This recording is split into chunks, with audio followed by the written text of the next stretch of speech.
We here at the Sports History Network proudly partner with 26 podcasts, all revolving around the history of sports. But did you know that many of our hosts were sports history authors way before they started their shows? It's true. We've got Joe Ziemba, host of When Football Was Football, Joe Zagurski, host of Pro Football in the 1970s, Mark Morthier, host of Yesterday's Sports, Tommy Phillips, host of Lombardi Memories, and Scott Adamson, co-host of From the 55-Yard Line. All these authors have many books for you to choose from. To check them out, go to our website at sportshistorynetwork.com/sportshistorybooks. Pick up your copy today. Soundtrack provided by Kevin MacLeod of filmmusic.io.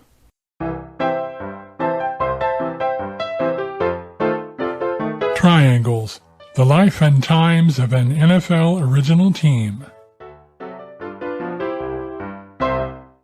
Season 2, Episode 3, The Turning Point. In 1922, APFA team owners and managers completed some historic business.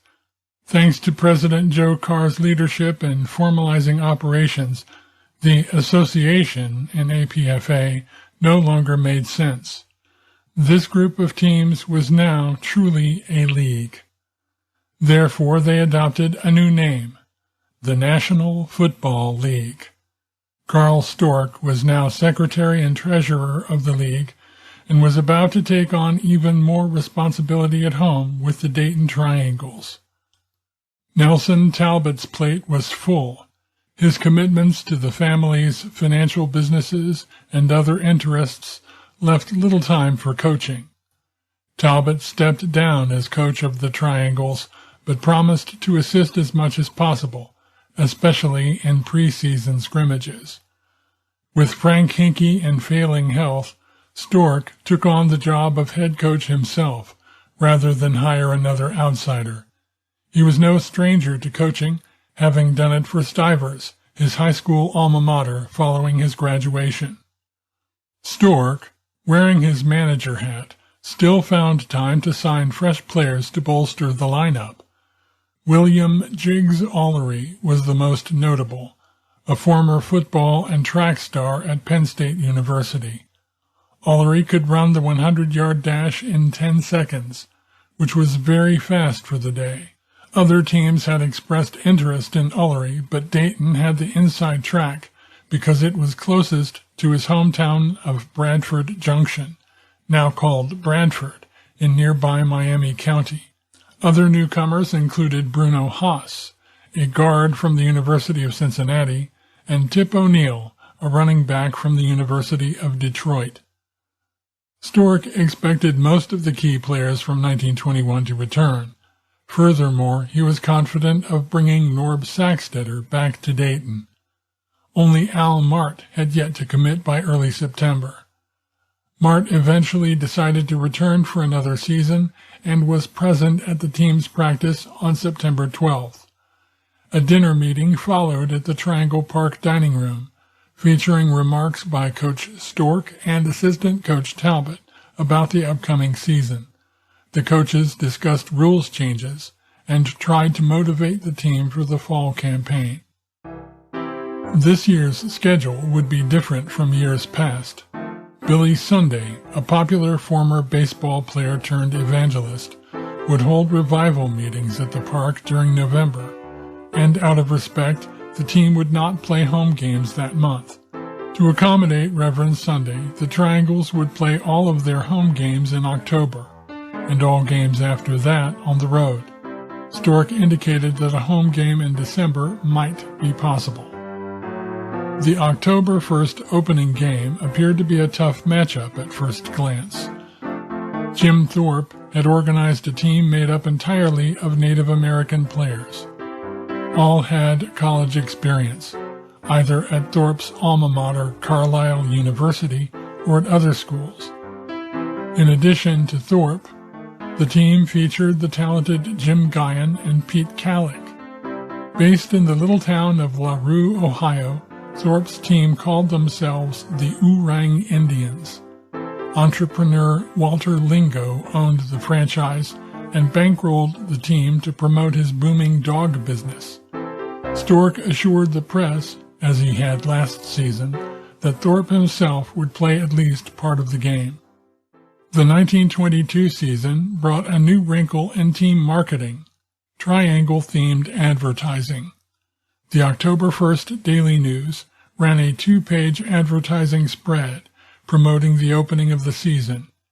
It included a blurb touting the strength of this year's team and a schedule of home and away games. Most of the spread consisted of ads for local businesses, each featuring a photo of a prominent player.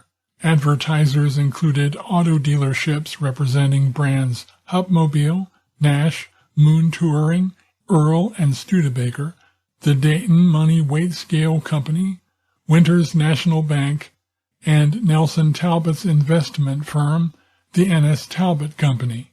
Players' photos included Al Mahrt, Russ Hathaway, Dutch Thiel, Lee Fenner, Hobby Kinderdine, and Nelson Talbott, even though Talbott was no longer the head coach.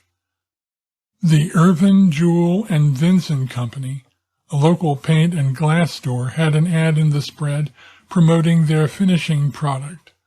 The brand name of the product was Calic, which happened to be the same as the Oorang halfback, and their ad included a photo of Pete Calic.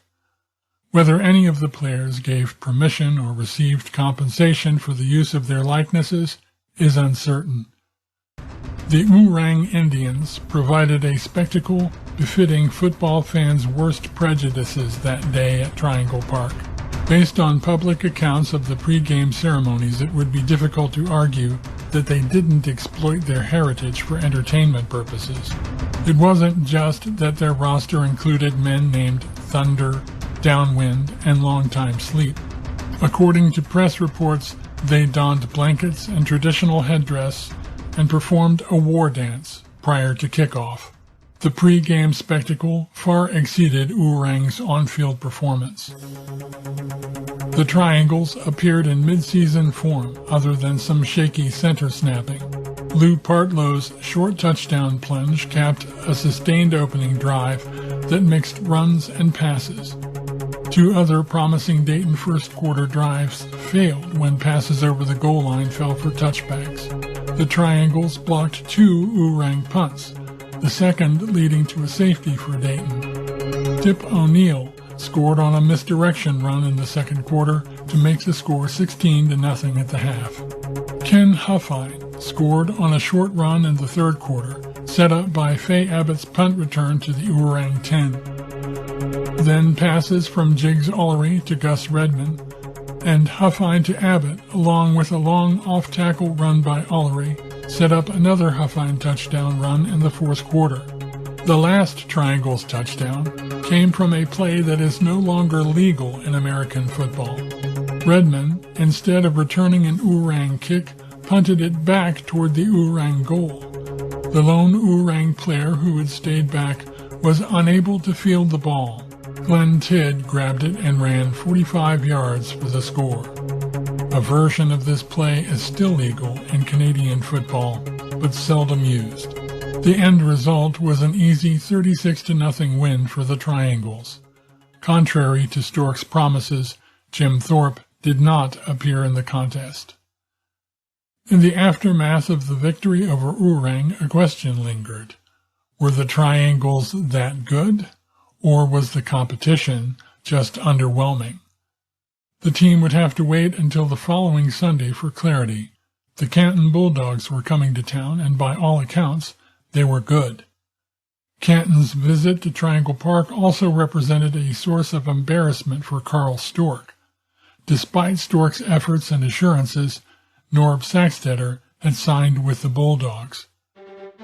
Saxtetter played against his old team on October 8th at Triangle Park, but was not a factor in the outcome.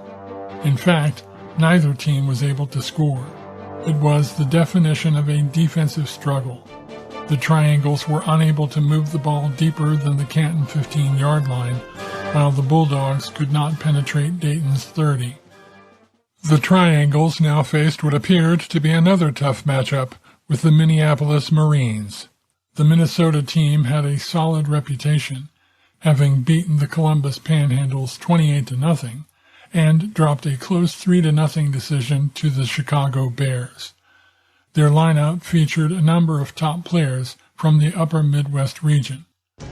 The Marines played gamely, but were no match for the Triangles in the October 15th game, a 17-0 Dayton victory. In fact, Minnesota needed several defensive stands to keep the game from getting out of hand. The Triangles opened the scoring in the first quarter on a 70-yard run by Francis Bacon.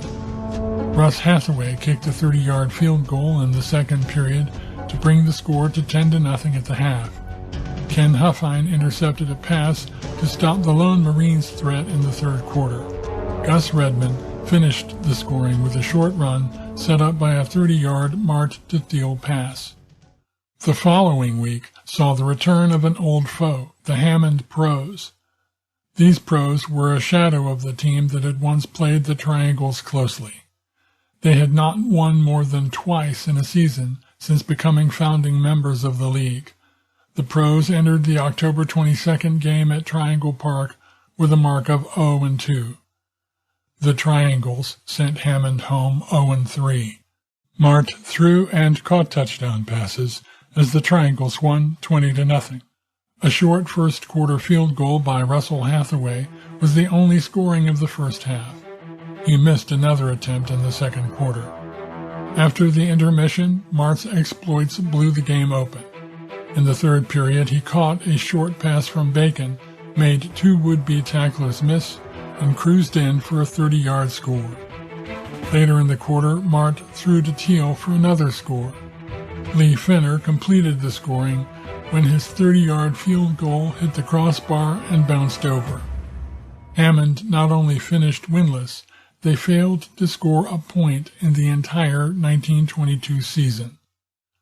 The October homestand ended with a true challenge, a visit from last season's league runner-up Buffalo All-Americans. Living up to their name, the Buffalo squad brought in a collection of players who had won Walter Camp's blessing in recent years. They came into Triangle Park following a close loss to the Chicago Bears, their first of the season, and felt pressure to stay within striking distance of the Bears and the unbeaten Canton Bulldogs. The Triangles hoped to avenge last year's loss to the All-Americans and to start the road portion of their schedule with an unbeaten mark. Francis Bacon would be limited for the Triangles with knee trouble, but expected to see some action. Mistakes and missed opportunities haunted the Triangles that October 29th. The home team missed field goals in the first and second quarters. Ken Huffine fumbled as he was trying to dive over the goal line for what would have been the first score of the game. Buffalo recovered past the goal line for a touchback. Then in the third quarter, a Tommy Hewitt to Oscar Anderson pass gave the All-Americans the only score of the day. The Triangles threatened at the end inside the Buffalo 10-yard line, but a fourth down pass fell incomplete. Although beaten 7-0, the Triangles played well and felt that they could have gotten a different outcome with better execution. Bacon did not play. Abbott, Huffine, and Allery split time at the halfback positions. The Triangles opened their November road tour in Chicago against the Bears, which, as the Staleys, won the 1921 league championship. The game was close, and the Triangle defense played well, especially Eddie Sauer and Russell Hathaway. The offense, however, could not sustain drives in the slick field conditions. Dutch Sterneman did all the damage for the Bears. He kicked a field goal in the first quarter to stake the Bears to a 3-0 lead. Chicago finally broke through with a sustained drive in the fourth quarter, which Sterneman finished with a 3-yard run, sealing the 9-0 Bears victory. The next Sunday, November 12th, found the Triangles in Rock Island to play the Independents. 2 years before, the Triangle passing attack had made an indelible impression on both the Independents and the local media. Neither had forgotten. The 21-0 score in 1920 represented the largest margin of defeat for Rock Island in the team's history to that point. This time, they were determined to be ready for Mahrt and the Triangle passing attack. The Independents scrimmaged with the nearby Augustana College varsity team in the week prior to the game, with heavy emphasis on pass defense. Bad weather deterred most fans from attending the game. Those who braved the elements at Rock Island's Douglas Park had hoped to see an aerial circus. Instead, they saw something more akin to mud wrestling. This time, the Independents scored early and often. Indeed, they beat the Triangles at their own passing game. They also picked up scores on the ground and from a return of a fumbled punt. Dayton completed only 2 passes the entire game. When the contest finally mercifully ended, the Independents had handed the Triangles the worst loss in their 6+ year history to that point, a 43-0 whipping. The lopsided loss, Dayton's 3rd in a row, left a once promising season in tatters. The team limped home, arriving in Dayton to news that hurt far more than their defeat in Illinois. On Monday, November 13, 1922, Forrest Burleigh Mcnabb, the team's biggest booster in the Triangle companies, succumbed to kidney disease after a long illness. Mcnabb was 37 years old. As they mourned the loss of their devoted fan and benefactor, the Triangles had to wait 3 weeks to play again because of cancellations by Toledo and Cleveland. They finally returned to the field December 2nd at Chicago against the Cardinals. The Cardinals were weakened by injuries sustained in their recent Thanksgiving game against the Bears, but managed an early field goal. They held the Triangles scoreless for 3 quarters, but then Dayton got the passing game working and mounted a 4th quarter drive that culminated in a short touchdown run by Ken Huffine. The score held up, and the Triangles closed out the season with a 7-3 victory. They finished with a record of 4 wins, 3 losses, and a tie. The December home game Storck talked up earlier in the fall never materialized. The same day the Triangles eked out a win over the Chicago Cardinals, the Canton Bulldogs finished their home schedule with a 40-6 victory over the Milwaukee Badgers. They followed that triumph with a 19-0 road win over the Toledo Maroons, and finished the season as the National Football League's only undefeated team. Norb Sacksteder had played a key role for the Bulldogs in 1922. Team owners and managers awarded Canton the title at the league meeting the following year. Alone among the original 1908 St. Mary's Cadets, Norbert Sacksteder claimed the mantle of NFL champion. Despite the Dayton Triangles' respectable record in 1922, it was clear that times were changing. The level of professionalism in the NFL began to increase. Bigger, better-financed teams in larger markets would enjoy a widening advantage over teams in places like Hammond, Rock Island, and Dayton. Full-time professional players in places like Chicago would consistently outshine factory workers who played part-time as the Triangles did. Against this backdrop, Alphonse Herman Mahrt decided it was time to move on to the next stage of his life. Knowing he could not make a living playing football, Mahrt left Dayton for Chicago by 1923 in order to devote his full energy to starting a career in business. Without their crafty field general, who was perhaps the first great passing quarterback in NFL history, the Dayton Triangles would never be the same. Next time, a new regime. Triangles, the life and times of an NFL original team. Written and produced by Bruce Edward Smith. Copyright 2019, all rights reserved.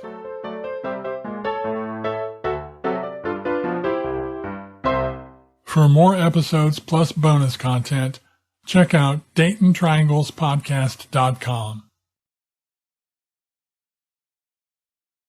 At the Sports History Network, we're all about sports yesteryear, and so we're so pleased to introduce you to Row One, an online memorabilia gallery and shop that brings your sports history to life anywhere. The Row One gallery includes over 5,200 gorgeously reproduced prints of team posters, game program covers, game tickets, advertisements, and more in baseball, pro and college football, pro and college basketball, and more. And any gallery item may be printed in a variety of sizes on wood, metal, canvas, acrylic, or poster paper. And in Row One shop, check out the thousands more of unique items with the retro and historical designs dating back to 1876, including t-shirts, long sleeve shirts, phone cases, mugs, blankets, pillows, towels, and even shower curtains. Go to sportshistorynetwork.com, ROW1, for access to the full Row One catalog and for gallery prints and gift items, plus get a 15% discount off all prints on the Row One Pictorum Gallery with coupon code SHN15. Follow the link on the show notes.